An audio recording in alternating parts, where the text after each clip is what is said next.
एक मिनट, ओ डायरेक्ट, एक मिनट मुझे सुन लीजिए। मैं क्या कह रहा हूँ, बैठ जाइए, मैं जवाब देता हूँ ना। अरे विनय विश्वम जी, मैं जवाब देता हूँ, सुनिए तो। मुझे बोलने भी नहीं देंगे यार। एक सेकंड, आप सुनिए ना। मगर भाई को बैठिए भैया, थोड़ी सहिष्णुता बढ़ाइए, मुझे बोलने भी नहीं देंगे। ठहरो भैया, तो मर गया। ऐसा नहीं है, मेरी बात सुनिए। मैं ये कह रहा हूँ कि मैं अजीब, सुनिए, अभी मेरा वाक्य भी पूरा नहीं हुआ, खड़े हो गए। जिसकी जगह खाली होगी कोई भी, इसको डी लगा देंगे। जैसा आप कहते हैं ऐसा होने वाला नहीं है। मैं आप बोले अभी, मान्यवर, एक सेकंड, नहीं लगेगा।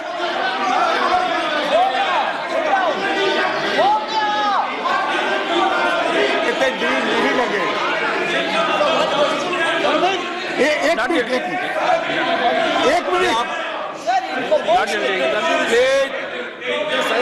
मिनट, एक मिनट। आई थिंक गृह मंत्री जी कह रहे हैं, अगर मैं अच्छी तरह से सुना, कि डी किसी के सामने नहीं लगेगा। हाँ जी, यही कह रहे हैं। हाँ जी, तो डी नहीं लगेगा जी। अच्छा, ठीक। अब फिर भी सुनो भाई। अरे फिर क्यों बात कर रहे हो? फिर भी बैठ जाए हलवाई जी, 2 मिनट बैठिए। मान्यवर, फिर भी मैं कहता हूं, गुलाम नबी आजाद,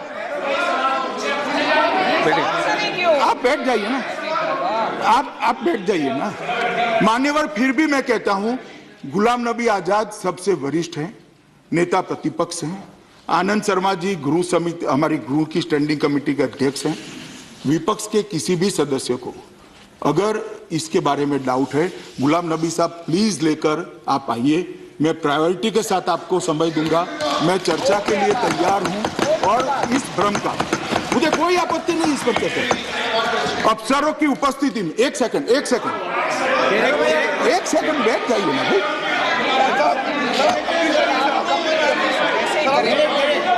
सर, इनको कंप्लीट करना दीजिए। मान्यवर, मैं कहता हूं, मैं कहता हूं, नहीं, Anand ji, He should be allowed to give the answer. They will not clear him out and then they'll walk out. Sharma ji, एक मिनट। मान्यवर, माननीय मंत्री जी बोलने दीजिए भाई। अरे भाई सुनो। मान्यवर, मैंने कहा कि गुलाम नबी साहब सभी विपक्ष के दल के 1-2 चुनिंदा लोगों का सांसद के साथ जो मेरे साथ चर्चा करने आना चाहता हो लेकर आइए। आनंद शर्मा हमारे स्टैंडिंग कमेटी के चेयरमैन है, वो भी आए। ये विषय पर एक सेकंड, अरे सुनो ना। मगर अध्यक्ष जी क्या बना रहे इनको? देखिए, मंत्री जी बोल रहे हैं, बीच में इस प्रकार का व्यवधान खड़ा करना गरिमापूर्ण नहीं है। जब उनका वक्तव्य पूरा हो जाए तो आपको कुछ पूछना है, तो वो उसका उत्तर देने के लिए बहुत हो गया। सीए और एनपीआर पर भ्रांति बंद करने का समय आ गया है। नहीं, मगर उसमें आ जाओ ना भाई, उसमें आ जाओ ना। डायरेक्ट भाई, आप भी आना। मान्यवर, not yielding. There बैठिए, please sit down. Please sit down. मान्यवर, I'm not allowing you. He is not yielding. I'm not allowing you. Please.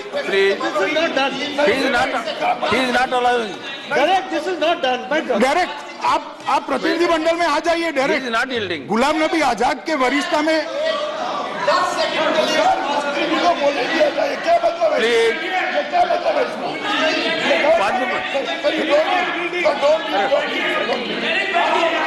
देर बैठिए। मान्यवर, Please sit down. Yes. मान्यवर, दोनों ओर से हेट स्पीचेस की बात हुई, हम सब ने स्वीकार करना पड़ेगा। हो सकता है सीए के लिए आपके मन में कंफ्यूजन हो, कोई शंका हो, जो भी था, मगर देश के मुसलमान भाई बहनों के मन में माइनॉरिटी के मन में एक बड़ा इसके कारण शंका का वातावरण खड़ा हुआ है। इसको क्लैरिफाई करना चाहिए, इसका निरसन करना चाहिए। इसका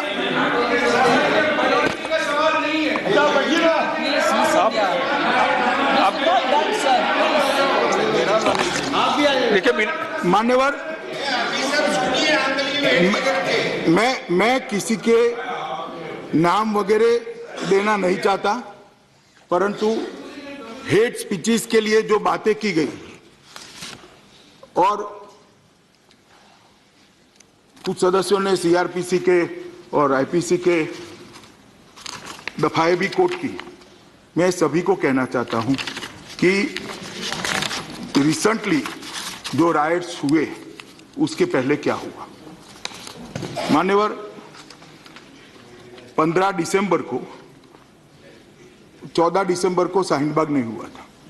शाहीन बाग को शांत प्रोटेस्ट है, हमने कभी इस प्रकार से नहीं कहा कि भाई किसी को अधिकार नहीं। सवाल लोगों की सुविधा का है, लोगों की सुविधाएं नहीं तोड़ना चाहिए। एक प्रदर्शन की एक जगह होती है, वहां बैठकर प्रदर्शन करना चाहिए और ऐसी जगह भी दिल्ली में निश्चित है। हजारों हमने भी किए, आपने भी किए, प्रदर्शन करने की जगह वहां सब बैठकर प्रदर्शन कर सकते हैं, डेमोक्रेटिक राइट्स है, इसमें कोई आपत्ति नहीं है।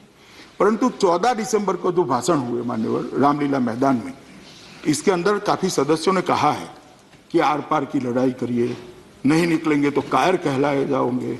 अब उसके बाद 15 दिसंबर को शाहीन बाग का धरना हुआ मान्यवर, और उसी दिनों में पहली बार प्रोटेस्ट हुई। हालांकि वो कौमी दंगे नहीं थे, प्रोटेस्ट करने वाले और पुलिस के बीच की झड़प थी। ये 15 को ही हुआ। तो हेट स्पीचेस का असर किसका हुआ है वो मैं कहना चाहता हूं। माननीय 17 फरवरी को एक युवा ने अमरावती महाराष्ट्र में भाषण कर दिया कि जब ट्रंप यहां पर आते हैं, विश्व के सबसे शक्तिशाली व्यक्ति, तब मालूम पड़ना चाहिए कि हिंदुस्तान के हुक्मरानों के सामने हमारी भावनाएं क्या है। रोड पर आ जाइए और ताकत दिखाइए। ये हेट स्पीच का सीधा असर 24 तारीख को दिखा, 23 तारीख को दिखा, 23 तारीख को 7-8 धरने लग गए। ये हेट स्पीच का असर है। 19 फरवरी को एक पार्टी के नेता ने कहा कि हम 15 करोड़ है, चिंता की बात नहीं, हम 15 करोड़ 100 करोड़ पर भारी।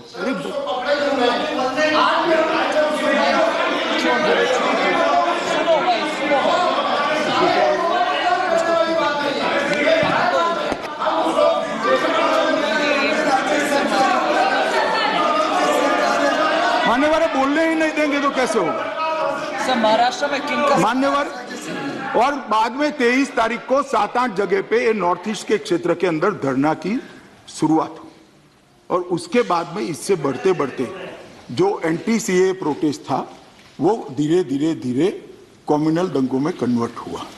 मान्यवर, मैं इतना ही कहना चाहता हूं कि हेट स्पीचेस किसी की भी बख्शनी नहीं, आपस में बातचीत नहीं।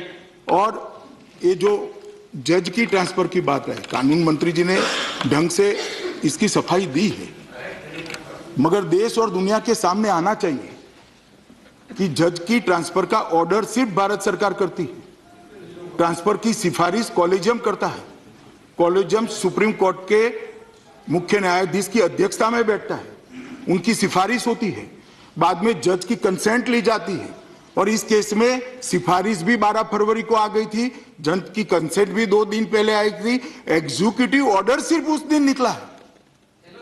तो इसको किसी केस विशेष के साथ एक सेकंड भाई, अब ये क्या रनिंग कमेंट्री। अब मुझे सुनिए ना अध्यक्ष जी, आप संरक्षण दीजिए, ऐसे थोड़ी ना चलता है। ठीक, इसका किसी एक केस के लिए जुड़ाव नहीं है।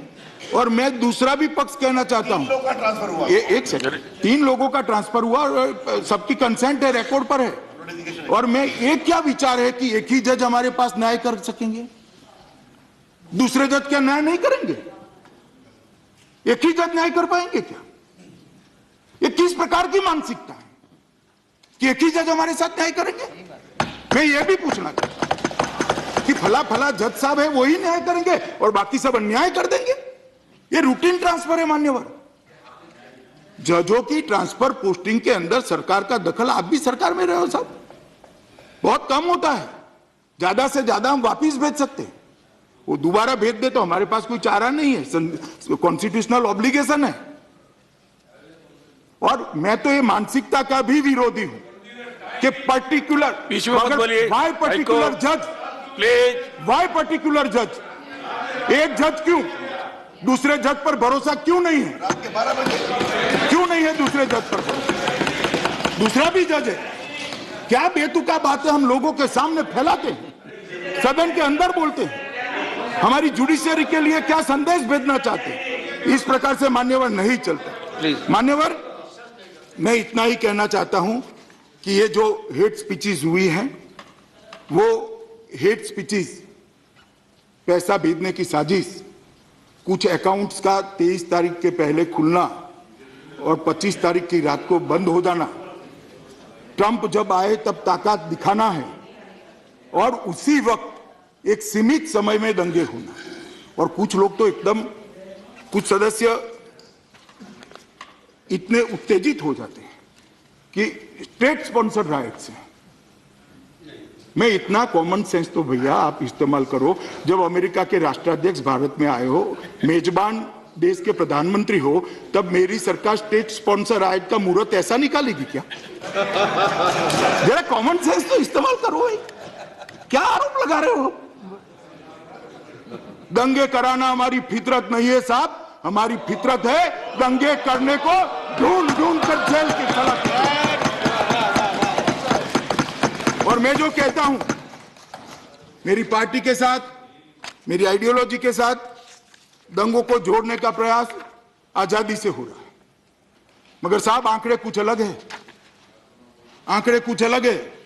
1967 बीजेपी सत्ता में नहीं, 69 सत्ता में नहीं, 67 रांची हम सत्ता में नहीं थे, 67 अहमदाबाद हम नहीं थे, सब बोलता हूं सुनिए जरा, जलगांव 70 हम सत्ता में नहीं थे, जमशेदपुर 79 हम सत्ता में नहीं थे, मुरादाबाद 80 हम सत्ता में नहीं थे, आसाम 83 हम सत्ता में नहीं थे, अहमदाबाद 85 हम सत्ता में नहीं थे, भागलपुर 89 हम सत्ता में नहीं थे, 89 दिल्ली हम सत्ता में नहीं थे, 90 हैदराबाद हम सत्ता में नहीं थे, अलीगढ़ 90 हम सत्ता में नहीं थे, सूरत 92 हम सत्ता में नहीं थे, कानपुर 92 हम सत्ता में नहीं थे, भोपाल 92 हम सत्ता में नहीं थे, 93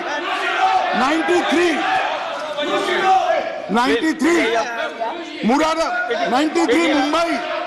बेटिए सुनना पड़ेगा, सुनना पड़ेगा। He is not yielding. Please sit down. Please sit down. मैं बोलूं सर? मान्यवर 93 मुंबई हम सत्ता में नहीं थे, हम सत्ता में थे सिर्फ गुजरात में राइट्स हुए, राइट्स में मरने वाले 76% लोग कांग्रेस के शासन में मारे गए हैं। मेरी पार्टी पर क्या आरोप लगाते हैं?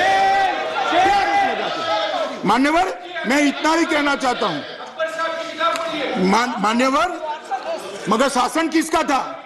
शासन किसका था? मान्यवर मैं इतना ही कहना चाहता हूं, कांग्रेस के समय में दंगे हुए, इन्होंने भी इसको शांत करने का प्रयास किया होगा, हमारे समय में हुए, हम भी कर रहे हैं, परंतु इसको मेरी पार्टी और मेरी आइडियोलॉजी के माथे बनने का प्रयास निंदनीय है, जब हकीकत उल्टी है कि 76% लोग राइट्स में मारे गए हैं, कांग्रेस के शासन में मारे गए हैं। ये रिकॉर्ड मान्यवर, रिकॉर्ड, अरे सुनना पड़ेगा। शुरुआत मैंने नहीं की है, शुरुआत मैंने नहीं की है साहब, उनको सुनना पड़ेगा। मान्यवर मैं अंत में इतना ही कहना चाहता हूं, सोशल मीडिया के सारे लोग भी जो उपयोग कर रहे हैं, उन लोगों को भी विनंती करना चाहता हूं, सारी पार्टी के लीडरों को भी विनंती करना चाहता हूं कि अभी ऐसा कुछ न करें जिससे ताजा जख्म हरे हो जाए। हम सब सहयोग करें प्रशासन का, हम सब सहयोग करें पुलिस का, और जो मारे गए हैं उनके परिवारों के पुनर्वसन का, जिनका नुकसान हुआ है उनके परिवारों के पुनर्वसन का। मैं फिर से अंत में इतना ही कहना चाहता हूं कि सीएए के कारण, एनपीआर के कारण, मेहरबानी कर इस देश की माइनॉरिटी के एक भी व्यक्ति को शंका न रखें। मैंने सभी सदस्यों को कहा है, गुलाम नबी जी के नेतृत्व में, आनंद शर्मा के नेतृत्व में, जिसको भी कोई कंफ्यूजन है कृपया आप मेरे पास आइए, मैं चर्चा करूंगा और बताऊंगा कि ये किस तरह से किसी की भी हानि नहीं हो सकती। दूसरी बात मान्यवर, दूसरी बात मैं अंत में इतना ही कहना चाहता हूं कि जो मर गए हैं उनके परिवारों के नुकसान की भरपाई मैं नहीं कर सकता, मैं ईश्वर नहीं हूं मान्यवर, मगर मैं इतना ही कहना चाहता हूं, जिनके घर जले हैं, दुकानें जली है, जिनके शरीर को ईजा आई है और जिनके परिवारों की जान चली गई है, आप इतना भरोसा रखना एक भी दंगाई छूट न पाए, किसी भी धर्म, किसी भी जाति, किसी भी पार्टी का, इसका हम भरोसा करें। चलो प्लीज सर, माननीय गृह मंत्री जी ने दंगाइयों के बारे में बताया कि उनको नहीं बख्शना चाहिए और हम सब उसमें सहमत है, किसी को बख्शना नहीं चाहिए। और विशेष रूप से जो आपने स्पष्ट किया कि चाहे वो किसी भी दल का हो और किसी भी धर्म का, वो बहुत जरूरी है। मैं 2 सवाल पूछना चाहता हूं, स्पष्टीकरण चाहता हूं। आपने खुद खेद प्रकट किया कि बहुत नुकसान हुआ है, तो जिनका नुकसान हुआ है उसकी कंपनसेशन के लिए गवर्नमेंट ऑफ इंडिया क्या कर रही है और पुनर्वसन के लिए गवर्नमेंट ऑफ इंडिया क्या कर रही है? कंपनसेशन और पुनर्वसन के लिए दिल्ली सरकार और गवर्नमेंट ऑफ इंडिया मिलकर क्या कर रहे हैं, मैं कल उनके दफ्तर में पूरी चीजें भेज दूंगा। दिल्ली सरकार भी अच्छा कर रही है, भारत सरकार भी उसका समर्थन कर रही है और पूरी चिंता पुनर्वसन और पैकेज की, एवरेज राहतों के पैकेज से अच्छे पैकेज की नहीं। सो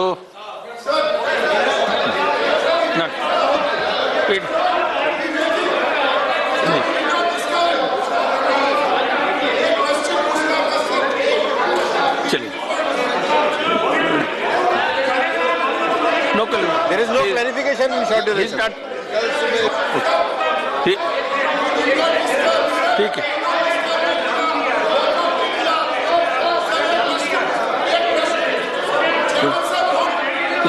Special mentions, please.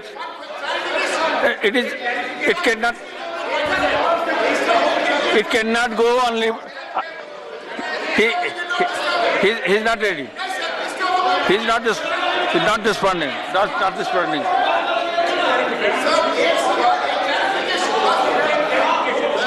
Anand ji, please देखिए, प्लीज डायरेक्ट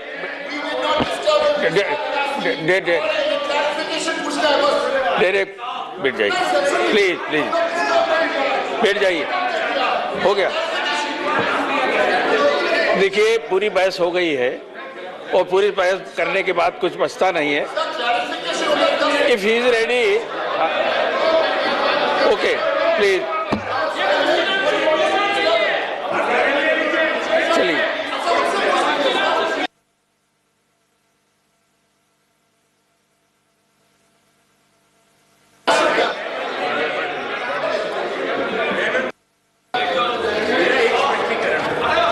एक मिनट, आनंद जी आनंद जी बैठिए।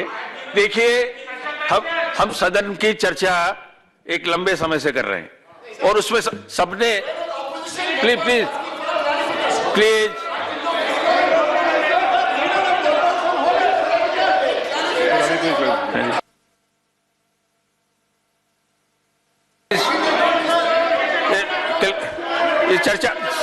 चर्चा समाप्त हुई। Special mention professor V Rajeev Gowda.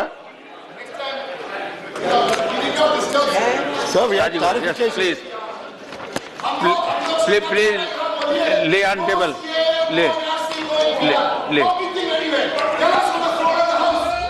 Right, the Home Minister, after speaking in Lok Sabha yesterday, today speaking in the Rajya Sabha on the Delhi riots, the Congress still wanted to continue with the debate, posing certain questions, but not being allowed to do so. The debate has ended in Rajya Sabha. With that, it's a quick break. Stay with us.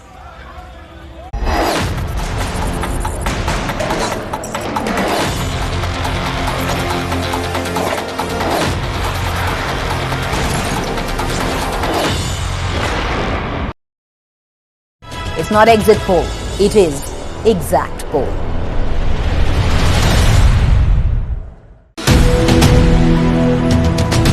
Exit poll मतलब exact पोल सिर्फ आज तक पर, और ये एक दो बार नहीं, लगातार आज तक अपने दर्शकों के सामने रख रहा है ग्राउंड जीरो पर की गई हमारी रिपोर्टिंग, यानी कि आज तक की रिपोर्टिंग, जिसके जरिए लोगों का मूड हम भांपते हैं और वो पहुंचाते हैं आप तक। यही कारण है कि पिछले 5 बार से लगातार आज तक का एग्जिट पोल सही साबित हो रहा है। एग्जैक्ट पोल मतलब सिर्फ आज तक।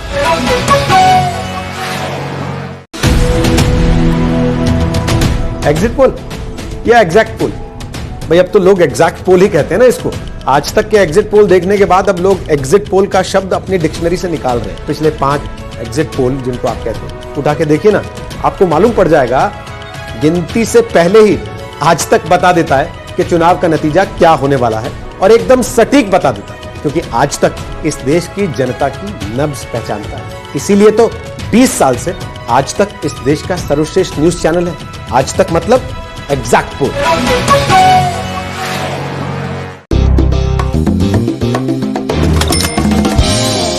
चैट्स में ब्रेक लेना बहुत जरूरी है, लेकिन अगर वीडियो देखते हुए ब्रेक आए मजा नहीं आता। देख बिना ब्रेक अभी डाउनलोड करें तक app. All new India Today mobile app.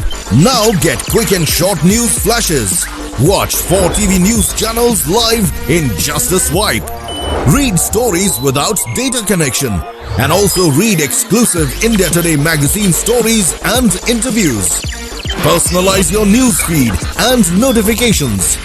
Watch a news bulletin of your favorite journalist anytime, anywhere. Now experience more lighter and faster. India Today mobile app from India's #1 news video publisher. ENBA Award 2019 में India today group की record तोड़ जीत। आज तक और India today TV दोनों ने लहराया परचम। बेस्ट हिंदी और इंग्लिश न्यूज चैनल समेत किए 48 अवार्ड अपने नाम। देश का सर्वश्रेष्ठ इंडिया टुडे ग्रुप। एग्जैक्ट पोल मतलब आज तक, और वो सिर्फ इसलिए क्योंकि हम करते हैं हर एग्जिट पोल पूरी ईमानदारी से। जिस सैंपल साइज को हम बड़े सैंपल साइज को लेते हैं, उससे उसके मन को भांपते हैं और फिर उससे पूछते हैं कि वो किस तरफ जा रहा है, और फिर जब सारा डेटा इकट्ठा हो जाता है उसको सही तरह से एनालाइज करके आपके सामने आते हैं आंकड़े, और वो आंकड़े फिर आज तक की बादशाहत कायम करते हैं। आज Powered by Phyto Relief CC from Alchem Life in association with Sensodyne, clinically proven relief from tooth sensitivity. ANG India.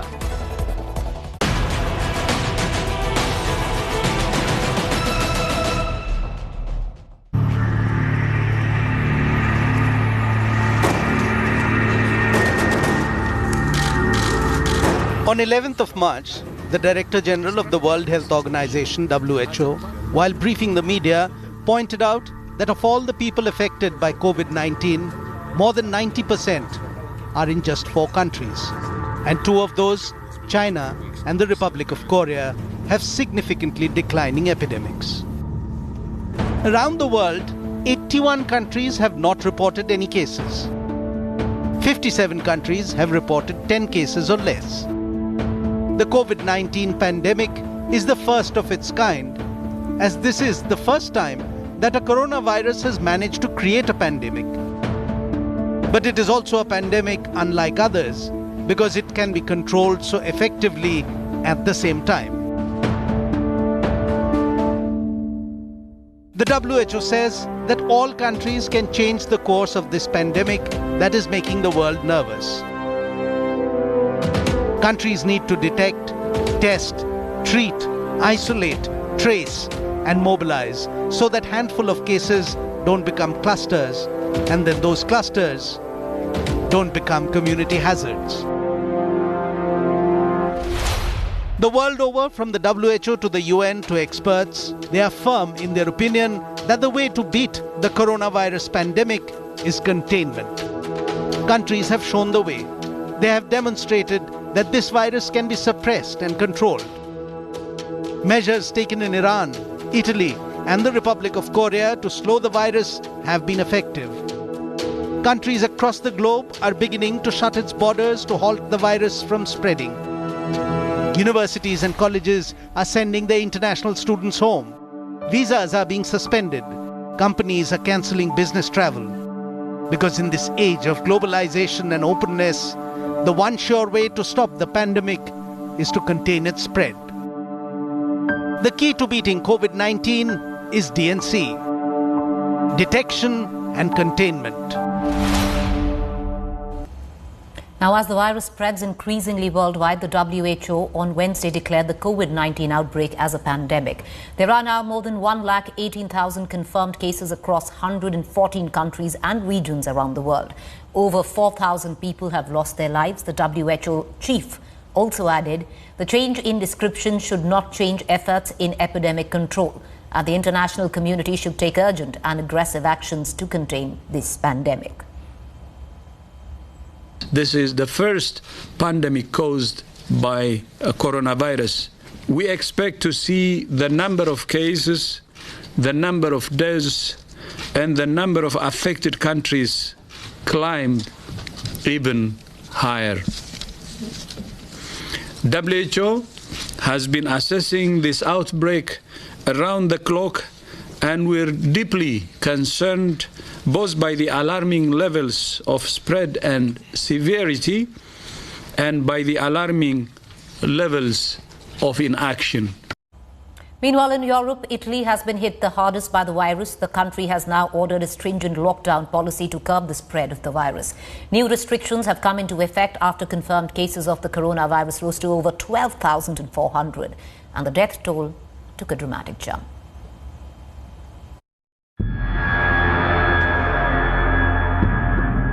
Tourist sites like the Colosseum in Rome, deserted. Financial capital, Milan, a ghost town. In Venice, the famed canals, bereft of tourists. This is Italy in March 2020, of what has now become part of a red zone. Europe's worst affected country, Italy is fighting hard against COVID-19. As Italy entered its trials, this is the toughest lockdown in Europe yet. In the past few weeks, Italy had already quarantined off its northern regions, closed off schools, gyms, museums, nightclubs and other public spaces, all in a bid to keep the virus in check. When the death toll jumped by 196 within a mere 24 hours, the Italian government rolled out the new emergency restrictions. These measures will now remain in place until March the 25th, when a review of the situation will be done. Experts say undetected transmissions in the early stage of the outbreak lies at the heart of current difficulties faced by Italy. The World Health Organization has come out in support of the actions taken by Italy. Now, China was the epicenter of the virus outbreak that has turned into a pandemic. It has spread to several parts of the world, forcing countrywide lockdowns. China has also led in its efforts of detecting and containing the virus. It all began in China, in the Hubei province and its capital Wuhan, where the virus outbreak began. China was quick to take action after the detection became official. It placed strict restrictions on people's movements. The region was virtually sealed off and locked down since January 23rd, with schools, offices and factories shut and most travel suspended.